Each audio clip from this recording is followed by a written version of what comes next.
Do I have to do that again?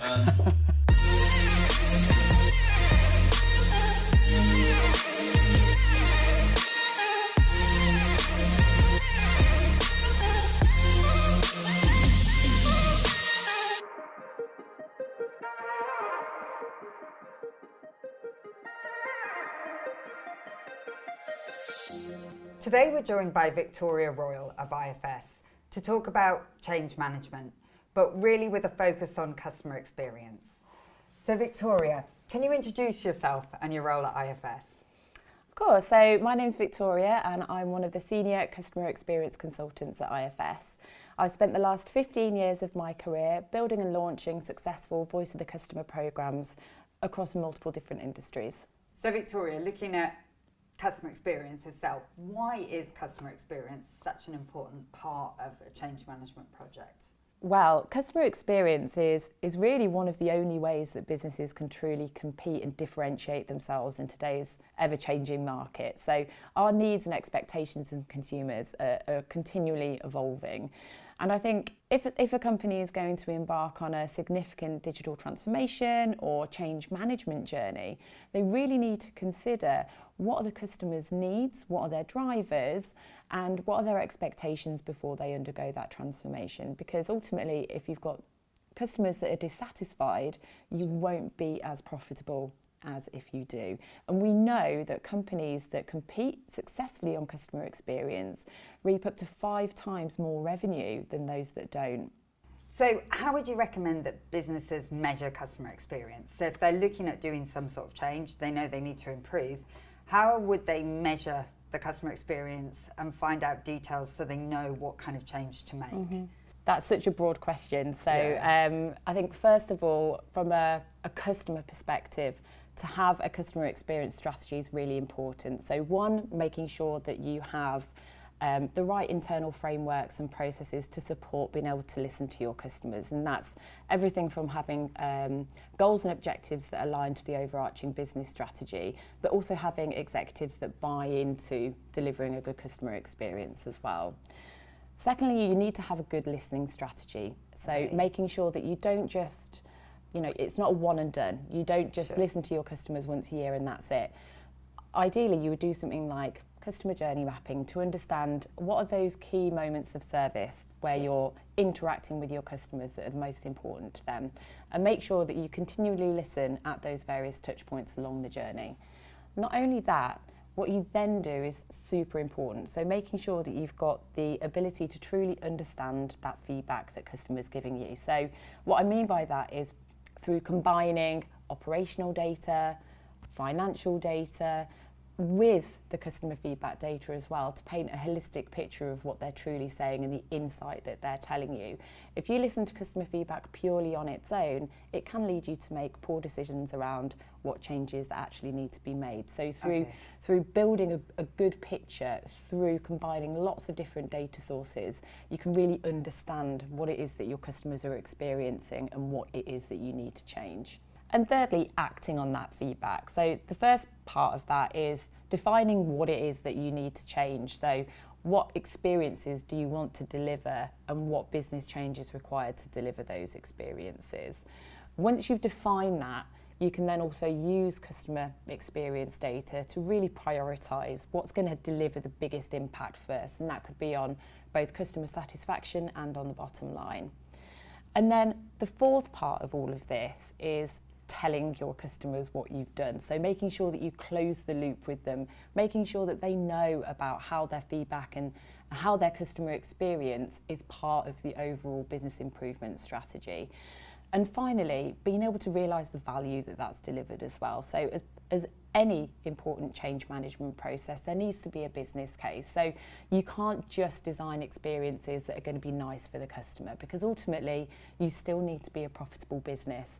So through modelling with all of your financial data, your operational data, you will need to combine all of those different elements together to tell you what is the real value of those changes that you're delivering in the context of the customer experience. So Victoria, how do you ensure that you're measuring the right experiences when you're doing this? I think one thing that's really important to consider is that you don't just focus on, the journey point that's got the highest volume of feedback, because what you can see sometimes is that areas where customers complain about, for example, call waiting times in a contact centre, you know, you could often get a lot of feedback to say, I've been on hold forever and that's really annoying, blah, blah, blah. But actually, if you just pile a load of extra agents into a call centre, that's going to be expensive. But actually, is that going to have a difference on the customer experience? Because if you look at what your customers are telling you, what they want is an easy answer to their question. Sure. And they might want their expectations managed about how long they're going to be on the phone for. So you could, if you just take that data as it is, you could think, right, okay, so the answer is we need to get all these new people in. When actually you could perfectly enhance the customer experience through including a line on your IVR to say you're going to be waiting for 3 minutes or 11 minutes or whatever, to manage that expectation up front. And then also, you know, in parallel rather, you know, improve your self-serve capability. So if you know that customers are calling in for a simple question, you know, people these days want to be able to self-serve. They don't want to have to call in and speak to somebody unless they have to. So if that information's more readily available somewhere else, then just do that. And so, you know, in that example, it just really clearly demonstrates that actually on the surface, it might look like everyone's shouting about call waiting times, but that isn't the solution. So a lot of the times when you're looking at these change management initiatives, it's not just looking at purely what a customer's saying, it's using all the data sources you have around you, so operational, again, the financial stuff, and making sure that you make the right decision to really solve the root cause, not just potentially react to a perceived unmet need. And so bringing all that data together and looking at that to try and understand what should we do. Do you recommend like a cross-functional team? Do you typically see teams will look at that data, or will it be a customer experience team who focuses on that data? A customer experience team function only has the power that sits within their hands. So they need to have access to the teams that can deliver the changes that are required. So for example, a customer experience team will take all of the data that they've got from their customers, all of these lovely additional data sources. They know and understand the changes that need to be made, but they will probably have to go to a cross-functional team, maybe a steering group, to say these are the changes that we need prioritised, and work cross-functionally to deliver those changes in reality within a business. So in a world where we're inundated with surveys and customer feedback, how do you make sure that customers stay engaged and really get involved with these programs? Yeah, I'm really glad that you touched on survey fatigue. I think as consumers, we all know what it's like to be inundated with survey requests. So I think it's really important to think about how customer surveys are one tool in our toolkit of understanding customer experience. So we typically call that voice of the customer. So, you know, allowing your customers to leave you feedback through surveys, and I'll come back to that in a moment. Other ways in which that you can collate insight from your customers are through things like one-to-one interviews, focus groups, win-loss interviews, looking at complaint data. There are lots of different ways in which that you can understand the experiences that you're delivering without necessarily having to deliver a survey. That said, surveys are still a really useful and important tool in gathering that insight. So I think there are some strategies that you can adopt to really maximise your chances of customers engaging with you, and that can be around making sure that you trigger a survey that's aligned with their communication preferences. So if you know that you've got a customer that likes to WhatsApp, send it through WhatsApp. Making sure that it's timely. So following up directly after a service interaction as near to real time as possible, we know will harness the most amount of responses. Also things like mirroring your brand image and having a survey that mirrors your look and feel will help feel authentic, and that will make people more engaged with your survey generally. And you know, not having a death by survey, you know, having a survey that's just a handful of key questions that really gets to the point. You know, I think everyone can recall a time where you filled in a survey that was about 15 pages long and you just wanted to die by the end of it. And that's not what you should do. You should just have a a few questions with 1 or 2 opportunities to leave a free format verbatim comment, and that should give you enough in terms of insight to act. And I think finally, that the most important part that I can't stress enough is closing the loop. So when we talk about closing the loop, that's 2 things. One is the inner loop, so that's closing the loop tactically. In that moment, somebody's told you that they're unhappy. You go back to that customer, apologise, understand the situation more, and follow up if needed. Equally, closing the loop if somebody's happy is also a really good idea.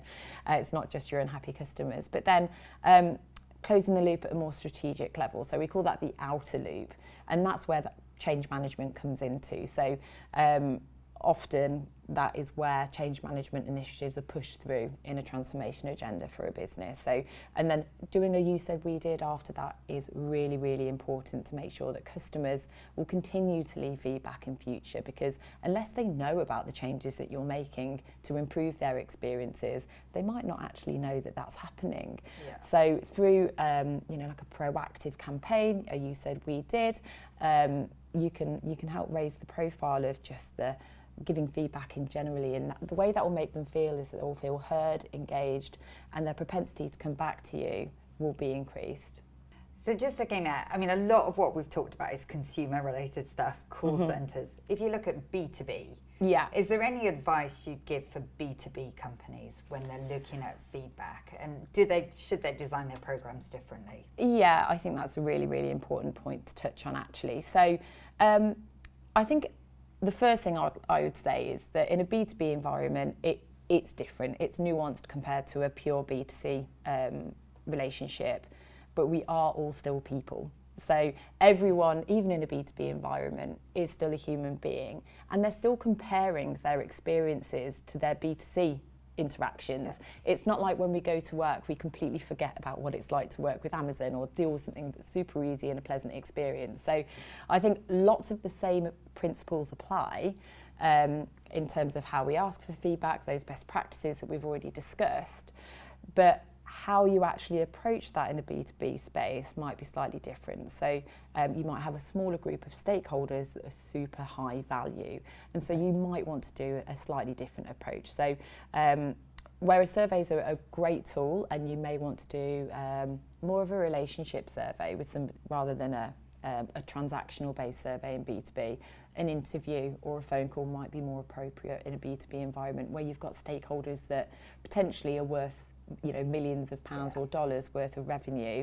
Having a much more personal approach to that might be a more suitable approach. And I guess they feel really valued then as well. It has an impact in itself on their satisfaction if you're asking about how they feel directly. Yeah, exactly. And often having an exec to exec connection at that point can be really, really helpful as well. So that again makes them feel heard and special. And obviously you can't bring in your CEO to every customer interview, but helping them feel valued as a customer and maybe having a small selection where the CEO does spend some time with them, helps to build that feeling. But certainly, in a B2B space, if you're looking at, like a service provider where you're servicing machinery, that comes down to the fact that ultimately consumers, whether or not that's in a B2B or B2C space, they want ease and they want simplicity and they want choice. So those principles still apply regardless of whether or not you're in a B2B or B2C space. So Victoria, if there's one piece of advice you'd give any company embarking on a change management project, what would it be? It would be to bring people along the journey with you. So, in the context of your employees and your customers, make sure that they are connected to what you're doing. Because ultimately, if you're designing a change or a new proposition, if your customers and your employees aren't bought into it, your chances of success are just going to be minimal. So that would be my one piece of advice. It's really doing something that's customer driven and bringing that. So that's brilliant today. Thank you so much. Thank you for having me. For your time today. It's been really interesting talking to you. Thank you, Victoria. Thank you.